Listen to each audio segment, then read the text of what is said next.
Hello and welcome to the Europe Direct podcast. This is the final podcast in our series on mental health linked to the EU Mental Health Initiative. Once again, I'm joined by Amber Roche, psychotherapist. You're very welcome, Amber. Thank you, Barry. It's actually sad because we won't be doing any more for the I'm moment. It's for been the moment fantastic. anyway. Yeah, it's Yes. been a brilliant experience, and we've spoken about so much. I've learned tons of stuff in this, I have to say, myself.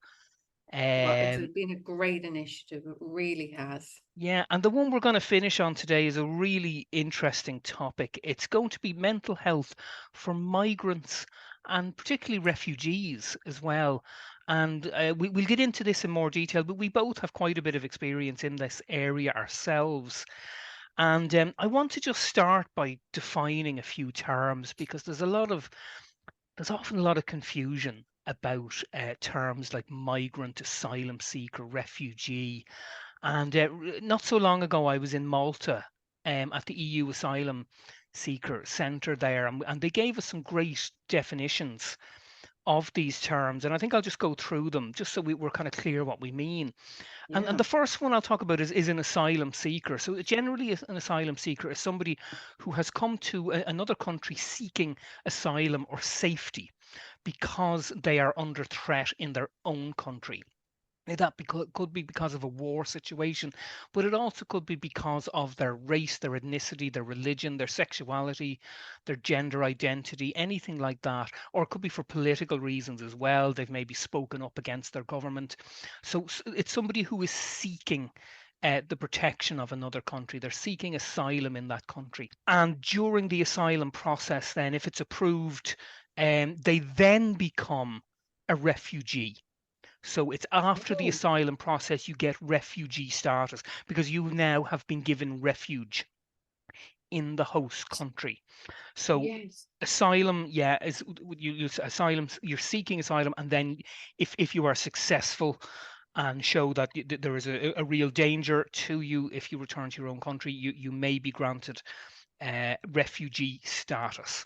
Okay, and we've seen a lot of that in Ireland recently, particularly from two countries, that's Syria and Ukraine in recent times. So that's our definitions of asylum seeker and refugee. The last one then is migrant, which is a term that's kind of thrown about quite a lot.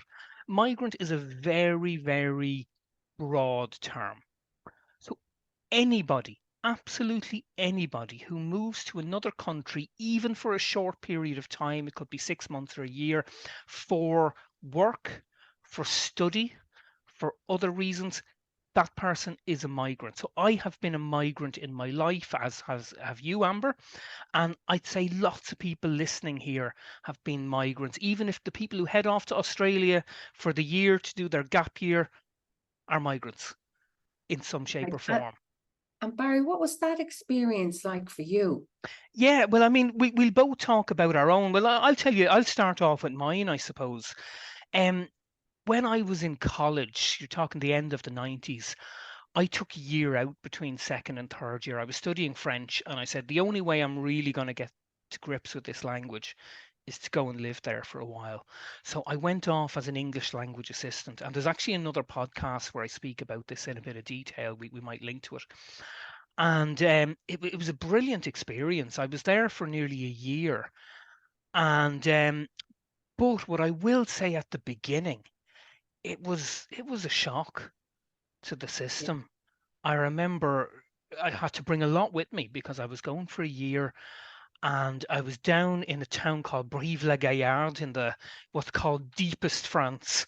It's kind of in the Right. sticks. It's a beautiful place, but it's not Paris. You're not going to find people there who speak English. They Oh, speak with a strong regional accent, not the French I learnt in school or college. okay. Hmm. Very different. And I remember like little things like my first day, and I needed to go out and buy the basics, toothpaste and shampoo and that, and I was clueless. I'd never lived away from home before, And I went out and I went to a pharmacy, to like a chemist, and bought everything, and came out about 250 francs lighter, which was like £30 back then. And like, of course, realized there was a supermarket round the corner where I could have got everything for Yeah. about, a tenner. Uh, so like things like that, it was a learning experience. I like to manage money for the first time myself, to Mm. feed myself. I mean, and France, the only reason I didn't gain weight is I lived at my room is at the top of 112 steps. Oh. So I had to run up and down that every day, which was badly needed because that food there is incredible. But it was difficult. And the other thing was, I was the foreigner in the town. First time I've ever Mm. experienced that. I was the foreigner. I was the curiosity. Everybody Yes. was keeping an eye on me, and I didn't realize this until about a week or two in, and there was a little deli where I'd go and get kind of croissants and stuff in the evening. And then like another day there was a place across the street. I said, well, I'll try that today. And I went there, and then I went back to the other place, and the lady behind the counter said, oh, I saw you across the road yesterday. So I was being watched like a hawk in this Mm. place because I was the foreigner. And you know what? I'm really glad I experienced it. I'm glad that I had some experience as the foreigner, because I Yes, think it gave me a little bit more empathy towards people who were coming to this country and might be exactly. experiencing the same sense of feeling quite different, struggling with a language. I realized I went off there thinking my French was pretty good. I got a big shock when I realized it wasn't as good as I thought it was. Then there was the regional accent, which Yes. I often describe it as, in the south they speak French like with a Spanish rhythm, Right. very Yeah. fast. They roll their R's. There's a lot of ing sounds. Demain matin, tomorrow morning becomes demain matin. It's a totally Hmm. different thing. And when I came back, I'd be up in Paris and I'd be speaking like this, and they'd all be rolling around laughing because it was like a Right. French a Yeah. French person with a Cork accent. They thought it was hilarious. So I'm really glad I experienced it. So it's another one of the reasons I wanted to do this today. And Amber, you have lots of experience as a migrant as well, don't you? Right now, even. I do. Yes. So right now I'm in Perth, and it's a not so sunny Perth at the moment, but I've lived in a few places in the world. So I spent many years in Italy as well. And um, I myself now I work in a supportive role with students from all over the world, and also Irish people who've migrated to Australia. And they've come from many different backgrounds. And one thing I can tell you is people migrate for many different reasons, and it can be for work, study, or just in some cases, it's because they don't have a choice, as in people fleeing from war or disastrous political situations. But what I've found is there's two main commonalities, and that is that people leave their country of origin because they want to make a better life for Yeah, themselves and their yeah. families in one way or another. Mm, And the other thing is that it's certainly not an easy choice for anyone.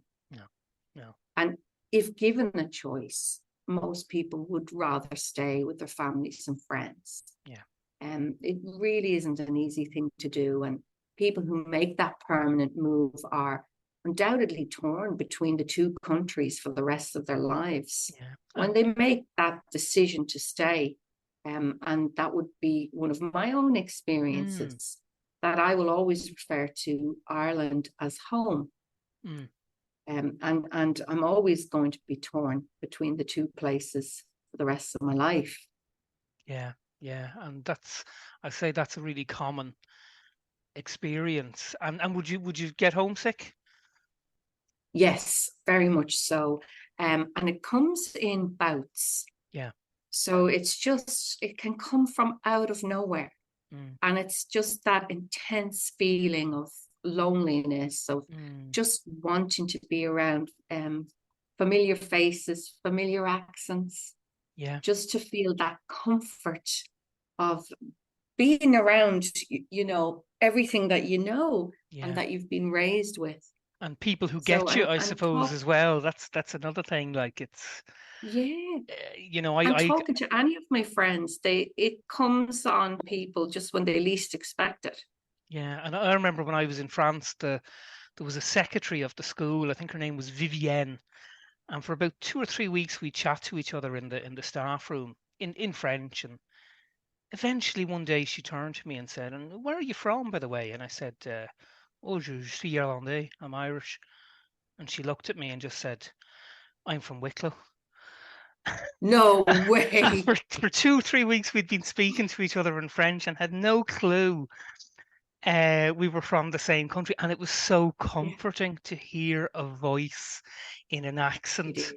you recognized. And we used to, like, I remember in the staff room when we'd say goodbye, we'd say like little things like say slán to each other, and the others would be kind Yes. of looking at us, but it was our little thing from back home.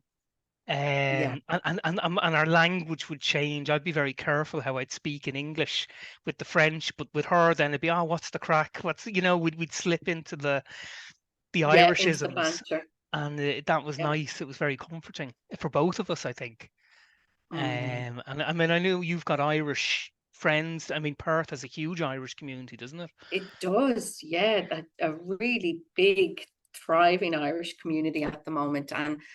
And a lot of my friends are Irish, and Mm. that's a natural progression. We're drawn towards what we know and what's familiar. And outside of that, I've got plenty of other friends from lots of different countries. So I think having the balance, not just Yes. staying within my own culture, but moving outside that as well. Yeah. And also for the kids too, that they understand and feel a connection to their own culture when they're around my friends, Hmm. but that they've got, their own identities now that are pretty much Australian Irish. Yes, and I've even heard your daughter speak, and she has definitely picked up the Aussie accent, Yes, I would but when say. she goes back home, she then reverts back to kind of more of the Interesting. Dublin accent. Yeah. That's really interesting. Yeah, yeah, and I'd say a lot of Mhm. people experience that as well. Um, so I just could you tell me, you kind of mentioned this briefly a minute ago, but a little bit about your experience providing mental health support to migrants. Yes. So I currently work at a university. So I provide support to students there, and a lot of them are from many different parts of the world. So, really, from all over, we've got a very eclectic bunch. But also, I provide counselling support to Irish people here Okay. that have made the move to Perth. And they would come inevitably with um, various difficulties, but I think it's compounded because they don't have family and friends around them. Mm, So that makes things all the yeah, more difficult. yeah, yeah. And I mean, COVID exasperated that, didn't it? It certainly did. And Perth happened to be um, the state that had the longest lockdown effectively in the sense that nobody could come into Perth or nobody Yeah. could go outside of Perth. Whilst in Perth, we could move around pretty fluidly, but I couldn't get home really for 3 years. Wow. So it was extremely difficult. And we all faced that. It was an awful experience, to be honest. Yeah. Yeah, Mm. definitely. I mean, I found it hard enough here in Ireland. I mean, my parents live quite close, and I couldn't see them face to face for well over a year. And I remember it was heartbreaking seeing my son speaking to them through a window. Yeah, of So I can't even course. imagine what it must have been like to be on the other side of the world. And I'd imagine a lot of the people in Ireland now, especially I think the ones from Syria and Ukraine who really can't go home. The option isn't there. It's just too Yes, dangerous. It's just too they can't go dangerous. home at all. Yeah. And a lot of them have family scattered now. across Europe. I have neighbours from Syria, and some of them are in Luxembourg, some of them are in Belgium, some of them are in France, some of them are in Germany. So they're scattered everywhere. The children, Yeah. grandchildren, which is tough going. So that distance is hard. And so is it every day you would like the place, the college you're in would have a very mixed population? Yes, there's students from all over the world, from Pakistan, from African countries, um, Asian countries. So really everywhere. And Yeah. what's the And kind of typical thing that people might present with in terms of mental health for again, migrants? what you've mentioned, Barry, homesickness. Mm, So it's missing the familiar things that you were used to all yeah, growing up throughout your whole life. yeah. And no matter what happens, everybody experiences some kind of culture shock. Yes. But What do we mean by that? What is culture shock? uh, okay, so the definition of culture shock is a feeling of anxiety, loneliness, and confusion that people sometimes experience when they first arrive in another country. Right. So the whole experience is a complete shock to the system. Mm, And often we have an idea built up in our head, and it can be a fantasy of what it's going to be like. But sometimes the reality just doesn't meet the fantasy. yes.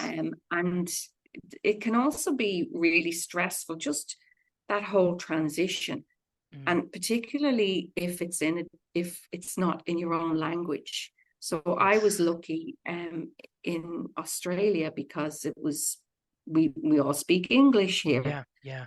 Yeah. But for other people coming from, Asian countries or anywhere else that their mother tongue isn't English, that's a double whammy for It them. is. Yeah. Things like food, and then worldwide, there's Yeah. a shortage in accommodation and Yes. rentals. Yes. So it can be really difficult for people to find Yeah. accommodation. Yeah. And I Yeah. see that actually here. There's a Facebook page for Irish people in Perth, and there's so many young people coming to Perth from Ireland, and they're putting on the page, they're looking for a room to rent because they just can't find anywhere. Yeah. And So what I would it's say to people is who are planning on making that move, do your research first, mm, um, yeah. because it's certainly not easy. 'Cause, I mean, and it's doubly hard because they're probably coming from a country, Ireland, where it's very hard to get accommodation, probably thinking, oh, it's going to be better where Yeah, I'm going, and it's not necessarily the case. And that can it's be not. disappointing, can't it? I suppose a bit crushing.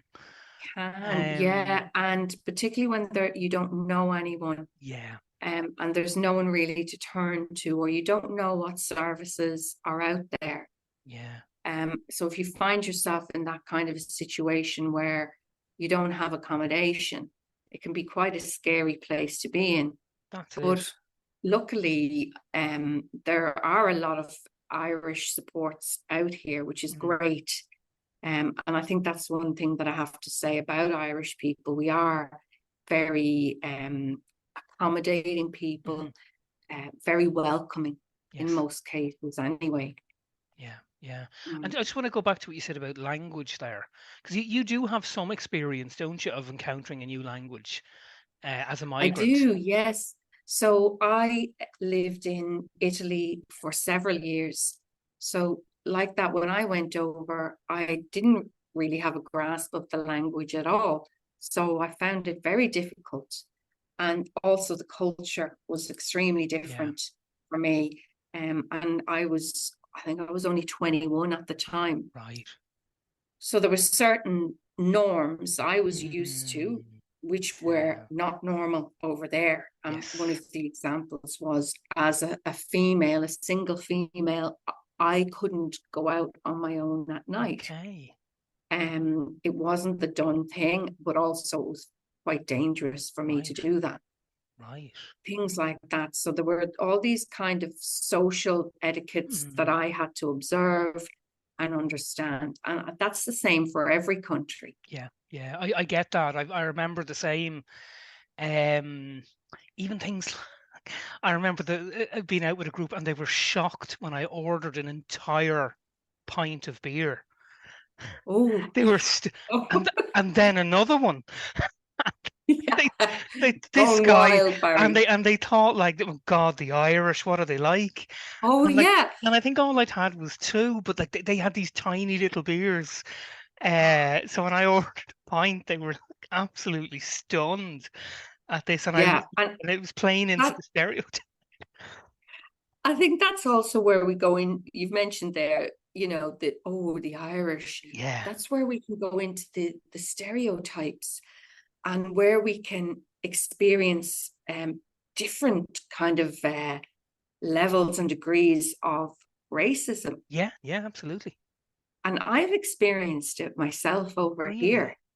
Yes, Wow. And yeah, a couple of times. I've even experienced it in the workplace. wow. People, they wouldn't intentionally set out to hurt me, but there would be the past remark, Yeah. oh, top of the morning to Oh you, no. you Yeah, yeah, stupid yeah, Irish yeah, accent, yeah, yeah, yeah, yeah. and there'd be things like that, or that one around drink as well. Yeah, yeah, Oh gosh, if I wasn't drinking or something, well, why aren't you drinking? You yeah, must not be Irish. yeah. They're kind of the more jovial end, but Mm, I have had ones where I've been shouted at and told, go back to your own country, wow, that kind of thing. wow. And that was really, scary at the time, particularly when I was fresh over into the Yeah, country. yeah, yeah. So I'm already feeling a sense of vulnerability. Mm, And then to be abused, verbally abused in that way. And yeah. the situation was, I was in a supermarket, and one of the kids got out of the car and swung the car open, and it tipped off the car beside me. Mm, But whoever owned it, the woman went absolutely ballistic. yeah. And when she heard my accent, Oh no. it seemed to infuriate her even more. Yeah, yeah. And And I like, was called all kinds of things, and yeah, told to get back to my own country. wow, wow. I mean, and Mm. I mean, when you see, I suppose at the moment there's a bit of a rise in Ireland in some kind of far right xenophobic behaviour. We've seen it recently, and to think that it's often the Irish who've experienced this in America. I mean, Yeah, famously, the Irish experience. I remember my sister even being in London, and it was during the Troubles, and when bombs would go off, there'd be remarks made of Irish terrorists and all this kind of thing, and yes, something that a lot of Muslims are experiencing now. Similar yeah, types of remarks that we got.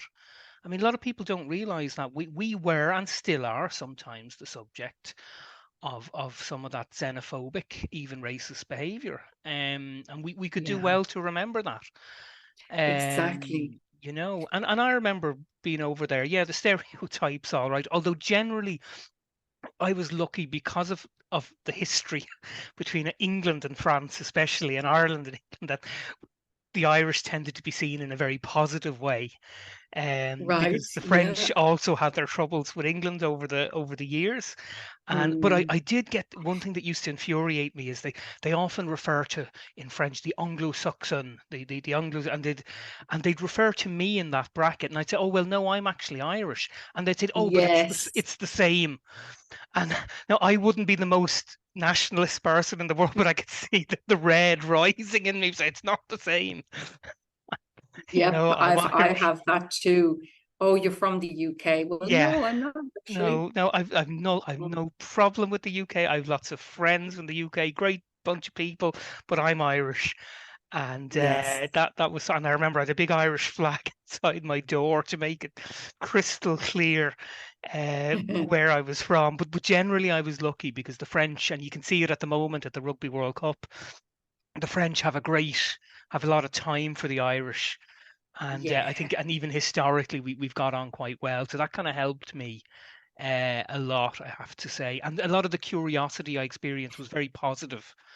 Asking me questions, and I mean, I don't know how many times I had to try and explain Northern Ireland to them. yeah. in broken French at the beginning, and like I barely understood it myself. But there was a nice curiosity. People, although some of the questions were insane. I mean, literally once got asked, did we have televisions in Ireland? They thought we were quite kind of backwards and still living in little shacks, like, and thatched Yeah. cottages everywhere. And they had this image. And I can tell you, my wife is a migrant to this country as well. She's French. Mhm. I met her during that year, so I did really well out of it. And she, this is no word of a lie. Before we came here, she'd seen the commitments, and she genuinely thought that's what she was arriving into. That's Okay. exactly, I was going to be bringing a horse up in the lift to the apartment, and Yeah.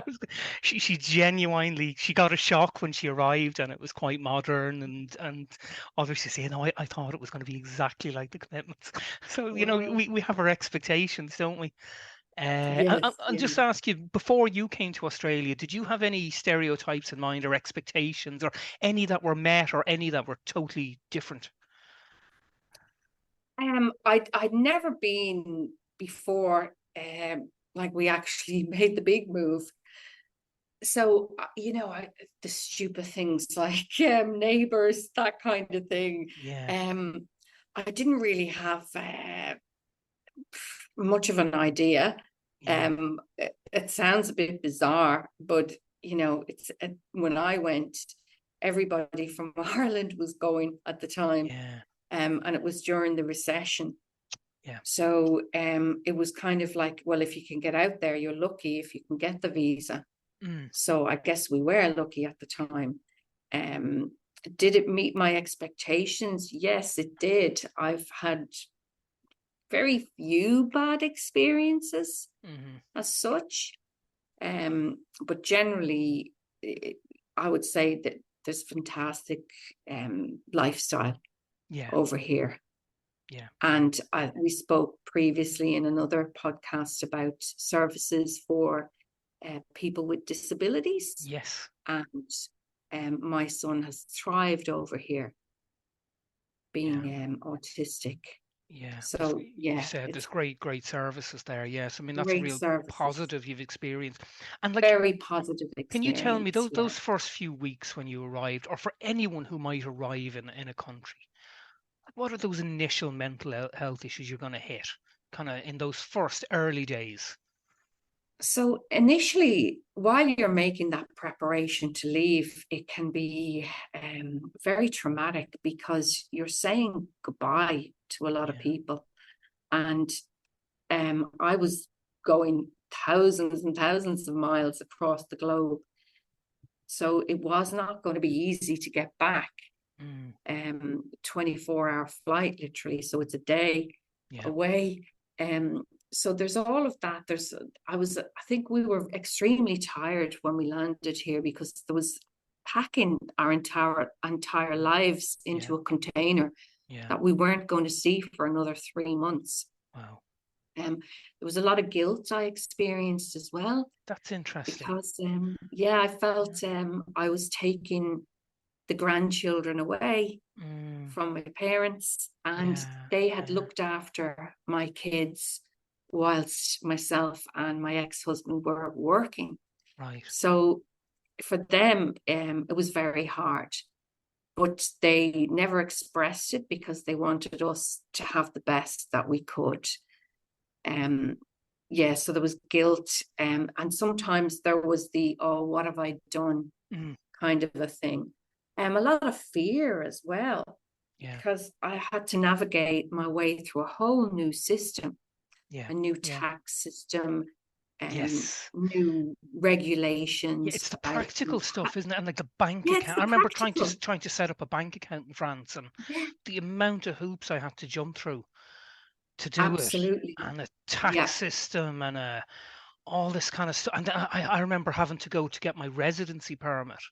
Now, as an Mm. EU citizen, I was entitled to one, but I remember having to go to like the town hall, and I gave them my birth certificate, and there was mayhem because the guy looked at the birth certificate and went, "And you are from Bela, Atha, Kiat, and I was like, oh yeah, that's Dublin, and they looking at me with suspicion. And I think at one point they made a phone call like to the Irish embassy to check that I was actually Mm. telling the truth. And then there was a an issue with my date of birth, which was 1979, and the guy was convinced that the 7 was a 4. And I said I definitely wasn't born in 1949. I was like 20. Uh, Sounds like something from Faulty Towers, Faulty, Barry. exactly. And I was lucky. I got my residency permit then within a week. And there was another girl with us. She was Mexican, Juliana, and she was the Spanish language assistant. And she got her residency permit about 3 weeks before she was due to go home. And she had to do medicals and everything. So that practical stuff could be Yeah, quite it's the stressful. practical. And I had kids with me, so it was also getting them into a school system, things like that. But also it Yeah, was yeah, trying to support the kids and then having to put my own emotions onto the back burner yeah, because I knew it was also stressful for them. yeah, So my job was to look after my kids. So I it was a very lonely time as well. yeah.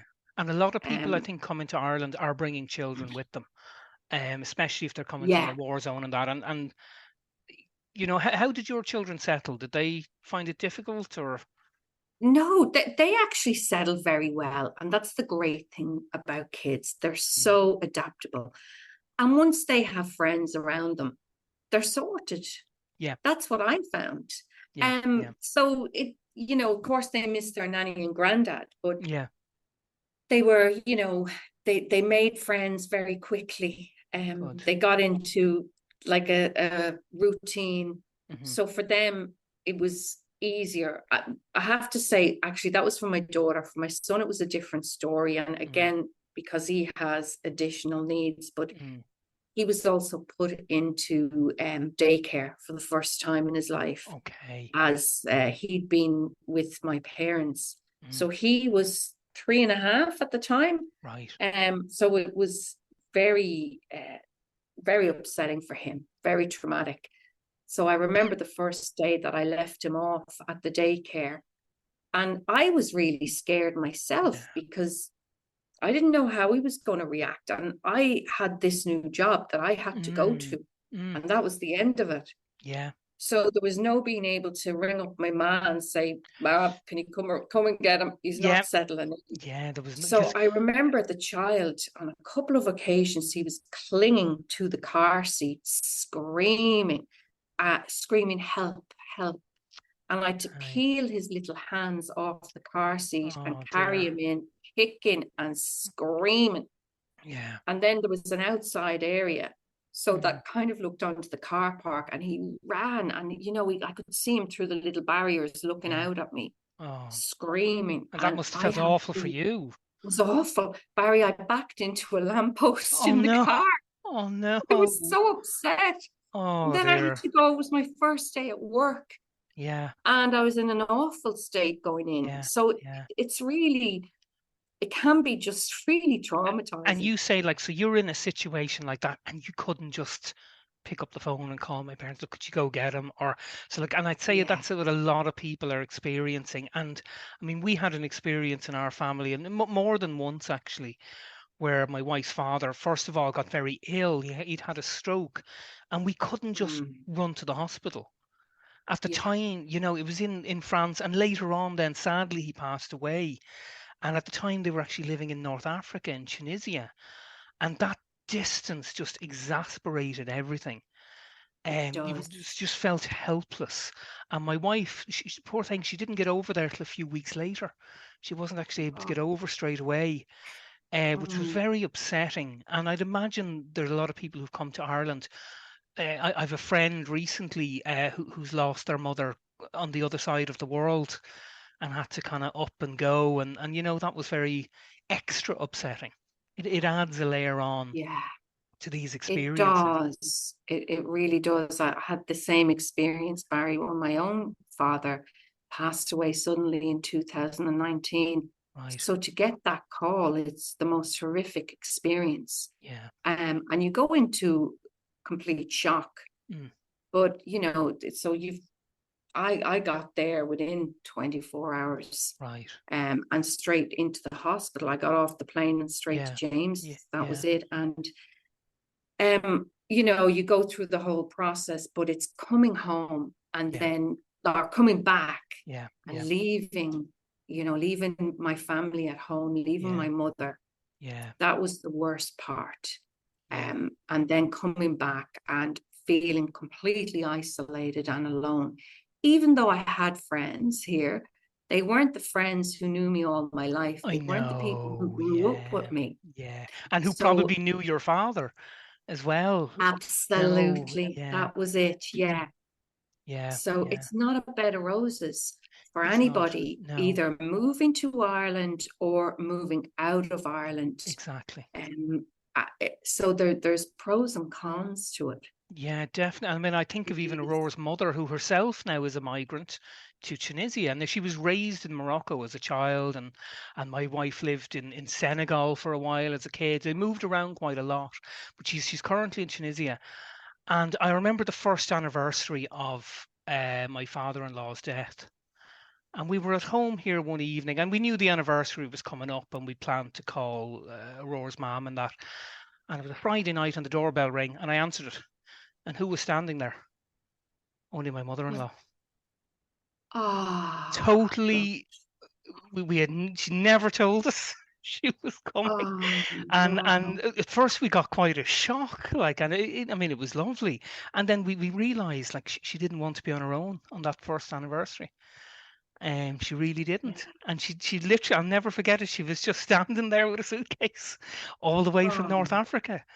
yeah. And so that was tough for her, being away from home like that, as well. And like I said, I can only imagine people who are here, and I've met people here who have lost people in very traumatic circumstances in wars. Yeah. And we're going to move on to that now in a second, that idea of trauma. And I remember speaking to a friend a few years ago who was watching the news and saw one of their friends who'd been killed. Oh Like that's how goodness. they found out. That's how they found out. Um, Horrendous stuff. And I've friends here from, as I said, Syria, from the Balkans. One who protested the Milosevic regime. I've others who've protested various governments around the world and had to get out for their own safety. When I was a kid in school, we had an influx of Bosnians, and it was the first Yeah. experience Ireland ever had really of refugees.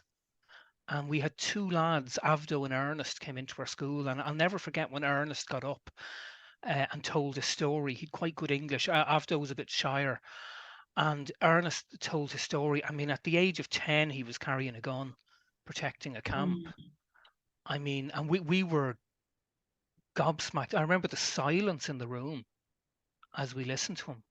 We were all really affected by it.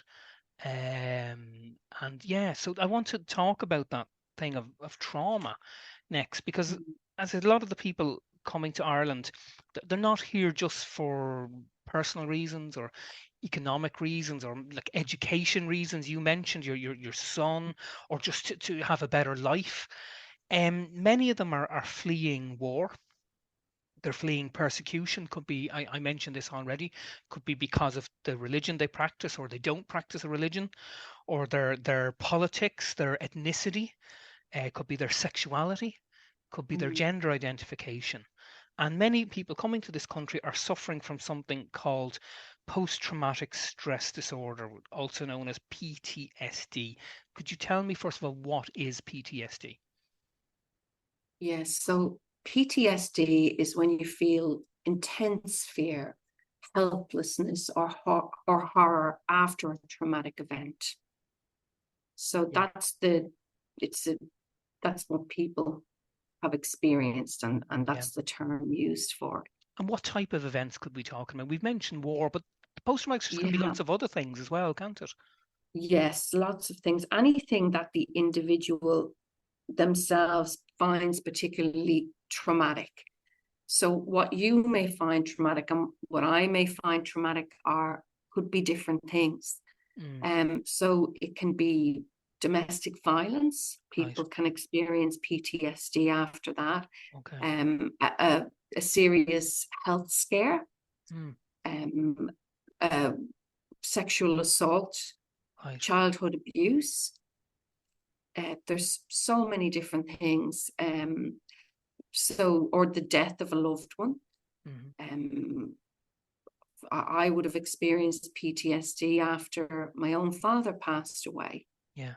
Um, and the circumstances were difficult. It was sudden, Hmm. unexpected. Yeah. So it lasts longer than what would be termed a normal stress response. Hmm. Hmm. And are there types of PTSD experiences? Yeah, so there are four main types of PTSD. Okay. So people with PTSD, they often experience feelings of panic or extreme fear.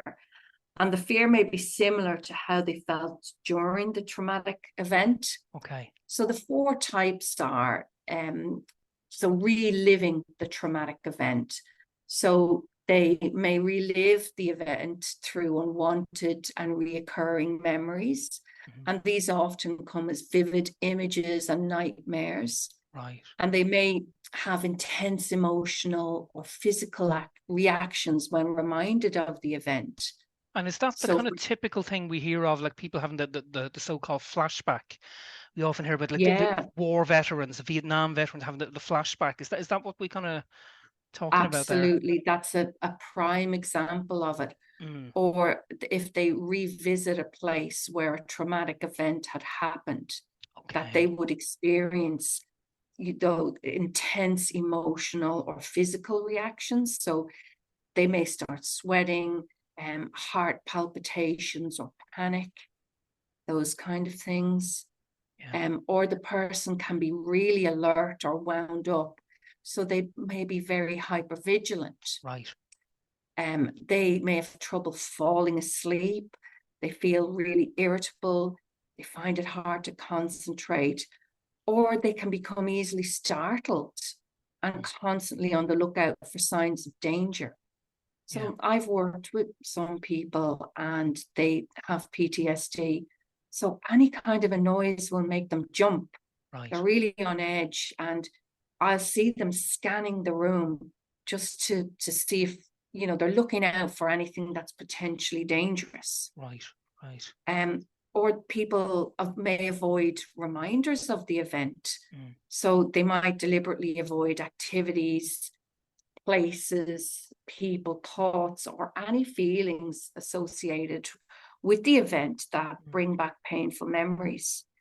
I can give you an example there. Yeah. One Yeah. of my own experiences as a child, I had a, an awful experience on a bus when a man tried to sexually assault me. And I was probably about 9 or 10 years Oh old no. at the time. And I absolutely hated buses then. Mm, And also any kind of older men, if they sat yeah. beside me on a bus, I Yeah. would absolutely go into sheer panic, Right. freeze. Right. That was my response for years. So that would be an example. Um, so maybe another reaction is feeling numb, Mm, which we call disassociation. okay. And the person may lose interest in their day-to-day activities or just feel emotionally flat and numb. They just feel cut off, Mm, detached from yeah. friends and And family. isn't that very similar to the symptoms of depression? That Yes, it numbness. is. Yeah, Yeah. just complete numb. The person goes into just shut down.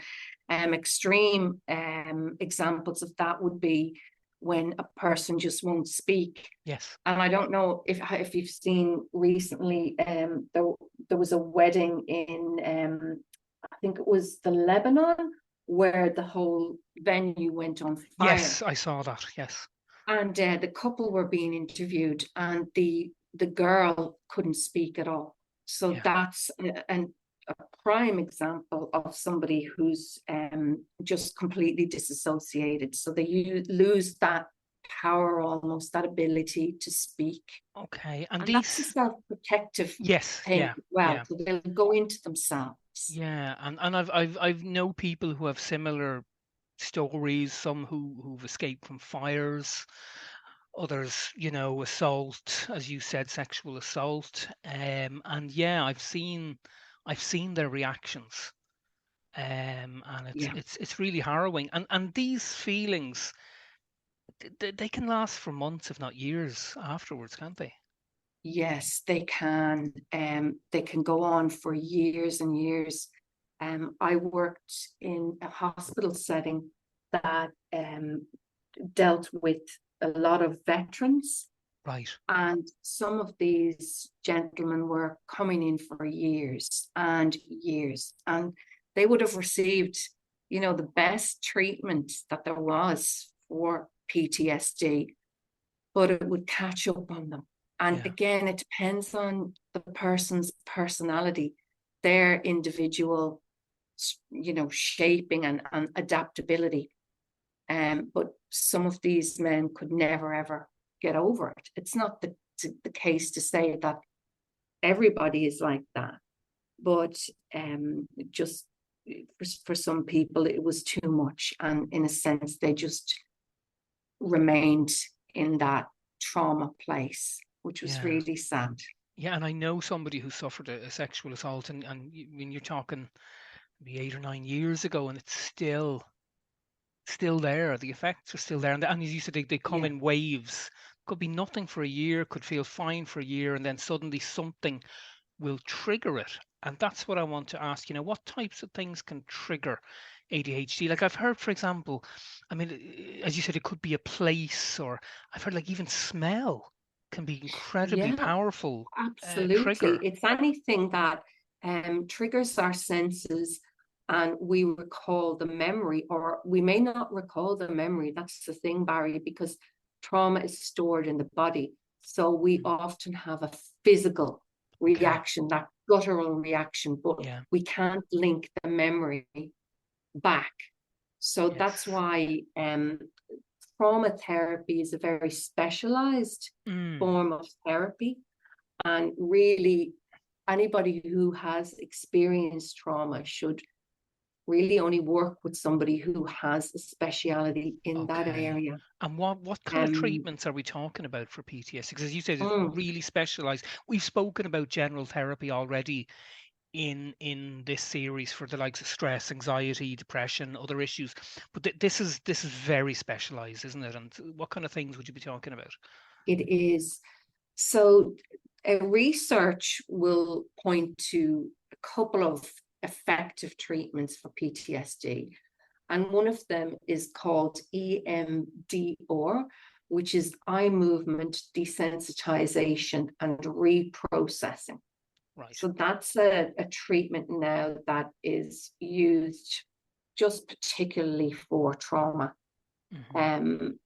So again, somebody would need to be trained in that area. It's not a therapy that I myself am familiar with, but Hmm. it's something that I'd like to learn Yeah. myself. Hmm. Cognitive behavioral therapy, Yeah. that's used a lot, and particularly with phobias. Okay. And then we go on to behavior therapy, and that would be something like exposure therapy. So Okay. for the likes of, as I said, that would be used for phobias in particular. So you're giving, it's like a gradual exposure to whatever the person is afraid of. Hmm. Hmm. Um, then, of course, the medications are Hmm. used for severe PTSD, and they're usually only prescribed after 4 weeks or more. So Okay. when the person is still experiencing a lot of PTSD treatments, or Right. sorry, You PTSD see, symptoms. Yeah. yeah. And I just want to go back to the phobia. That's interesting. Is that Mm. a phobia often linked to a traumatic event? Is that something? It can be. So Mhm. I'll give an example. If somebody, let's say, was bitten by a dog, Yes. they may have then a phobia about dogs. And Yeah. that's a rational Yes. phobia. It's something that's, yeah, you can understand why they'd be afraid of it. An irrational one might be that, a person might have a fear of buttons or Okay. Yeah. clowns or something like that. Yeah. Yeah. So, but, it's whatever that symbolizes to them. It's obviously a bit deeper Uh, than that. I mean, yeah. I remember as a child being carried. We had a little caravan out in Donabate, I remember, and it was lovely, great summers there.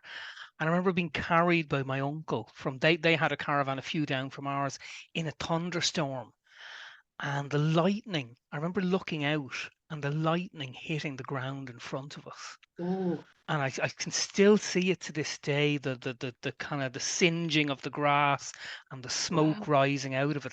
And for years afterwards, up until my teenage years, I had a terrible fear of thunder and lightning. If ever I would literally bury myself in the house. I'd put on headphones Yeah. and go somewhere where I couldn't see the lightning. And the way I got over it was, I remember one day in secondary school, I went to step out of the school and there was a big clap of thunder and a bolt of lightning. And I went, okay, this is it. This is the time to face this. And I exposed myself and I walked home in it and it was gone. Yeah. That was it. That was it. That's The it. fear Yeah. Great. disappeared in that 10 minutes from exposing myself to it.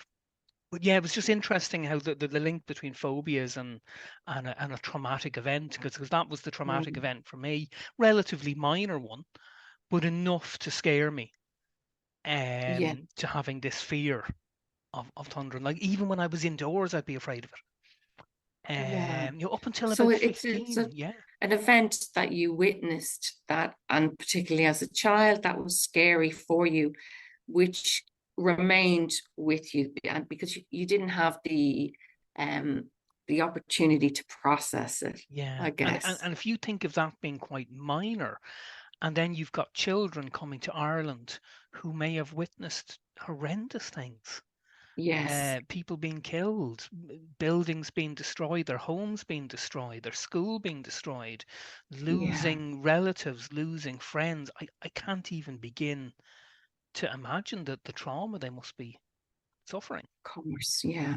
Mm. Very, very tough going. But I mean that's quite a heavy discussion. But what I want to do is to finish on maybe going back to the kind of more migrant uh, type of stresses that we would understand. So, have you any tips you would give to anybody?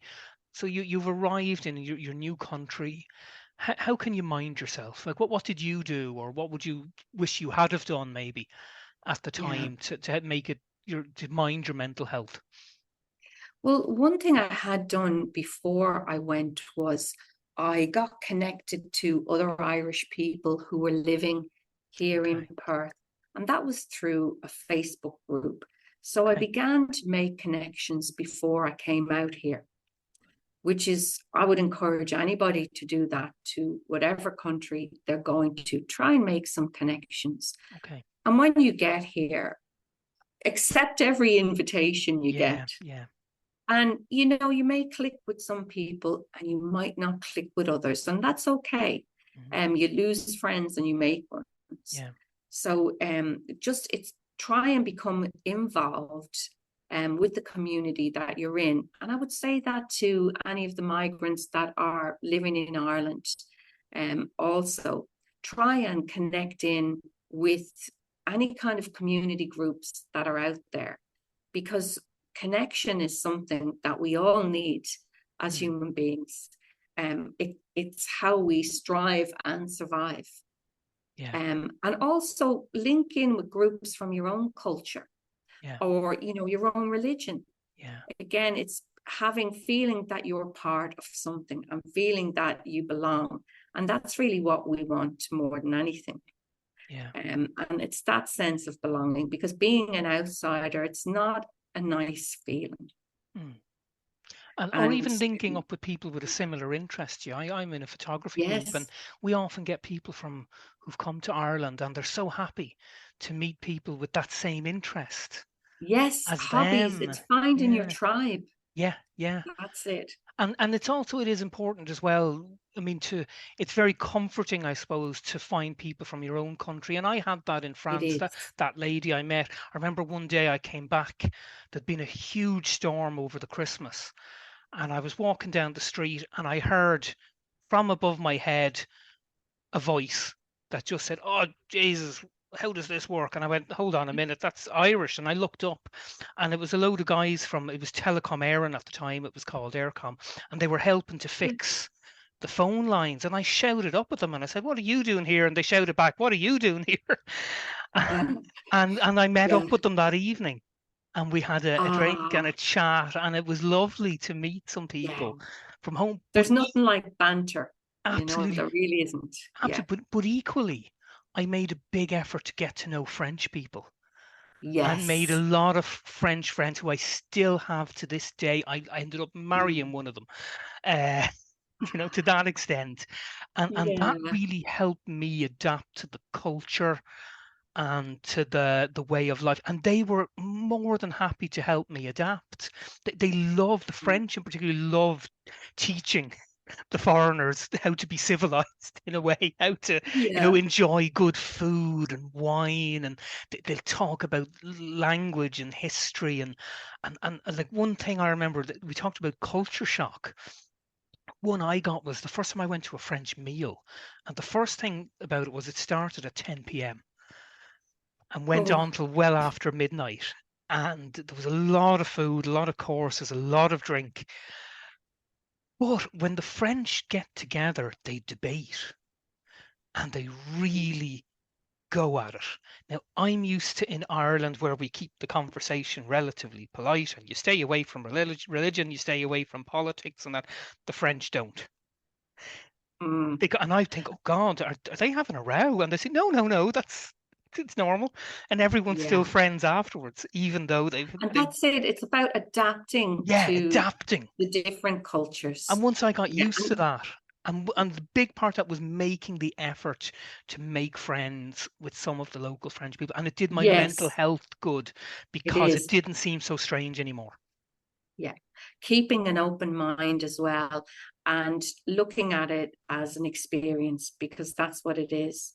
So what I would say, Barry, just to close off is, Mm, you know, it's it can be a scary experience, and change, as we said, it's always, it can be a yep, stressor, yep. but embrace the change, go with it, and try and integrate yourself as much as you can. But also for people at home, Mm, um, welcome the stranger. yeah, That's what I would say, because yeah, you may be that stranger one day, or yes. your own sons or daughters may be that stranger Mm. also. So it's just to keep an open mind. And to Um, remember that we often have a tendency that, and you see it in the media, migrants this and asylum seekers that, and at the end of the day, people we're talking about, people it with is, stories, with yeah. experiences behind them, with family, with friends, with emotions, with mental health Mm, problems, with health problems, with interests, with passions, with just like us. exactly. That is it. That is it. And there's good and bad with everything, Barry. That's how Yeah, it is. yeah, yeah, and But be at the end of the day, we're all humans, that's it. And we and said everybody before, deserves a chance. definitely. And we said this might be a nice one to finish on just when we were off camera. Anyone who's watched the series Ted Lasso might be familiar with this. There's a great line where he quotes Walt Whitman, and he said, "Don't be judgmental, be curious, and Yeah. speak to people." And I'm very lucky in my job in the library because we get people from all over the world, both working for us but also visiting the library. I've met people from countries I knew nothing about, and it was a great opportunity to ask one or two questions And and get, again, Barry, the library is a great resource yeah, and a great refuge yes, for people. yeah. And we have people, one of actually the first ports of call people have when they come to Ireland is often their local library. Because it's a welcoming space. We like to call it a democratic space. It's for Yeah, everyone, no matter where you're from, whether you have a disability, whatever language you speak, anything like that. It's a democratic space. It's for you. So if you've arrived in the country recently, come to the library, speak to us. We'll get you set up. We've got all our facilities are free. We even have some groups, language groups that meet up every so often where you can practice. We have free online services where you can learn languages. We run English classes and it's free. Everything we do is free. fantastic. So come along. It's a welcoming space. We have lots of migrants on our staff. And we have lots of members of staff whose partners are from France, Brazil, New York. I'm thinking, we're a really mixed bunch. So we get it, so come along and speak to us. Great. So Okay, Barry. So thanks for inviting me on. And it was absolutely great to be part of this series. I've really enjoyed it. And I hope the listeners have got something out of it as well. And I'm sure they have. yeah, and thank you for agreeing to do this straight away. When I thought about this, you were the first person who came to mind. I said this could be a great idea, and you'd mentioned to me before how you were interested in doing podcasts. So I said, right, here's our chance to get started. We've done like a series now of 7. We've covered a huge amount of topics. We've shared some of our personal experiences, which I think was really nice, and I hope people will connect to that.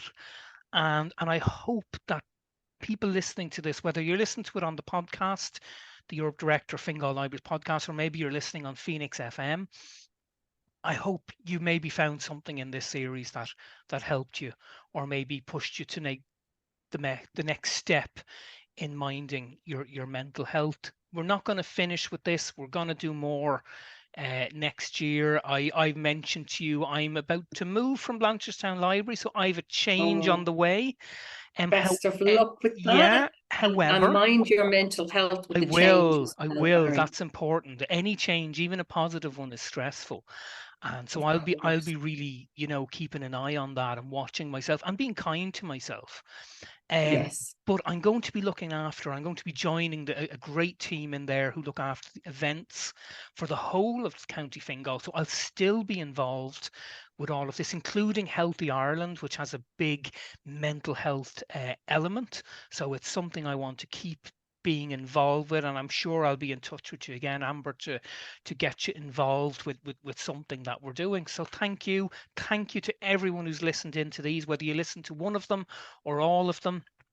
We're really grateful, and hopefully we'll connect in with everyone again soon. Okay. Bye. Bye.